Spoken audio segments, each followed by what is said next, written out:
தர்ம சாஸ்தாவென்போம்,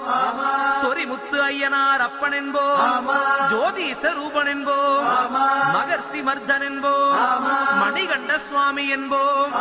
சுகுண விலாசன் என்போம், சுந்தர ரூபன் என்போம், ஜாதி மத பேதமில்லா கடவுளாம், சத்திய வடிவான தெய்வமாம், ஆபத்தில் காப்பவனாம், அன்னதான பிரபுவாம், உலகத்தின் முப்பற்ற தெய்வமாம், சோதனைகள் செய்வானாம் ஆனா கைவிட மாட்டானாம். அப்படிப்பட்ட சாமி ரொம்ப சிறுசையா, ஆனா சக்தி ரொம்ப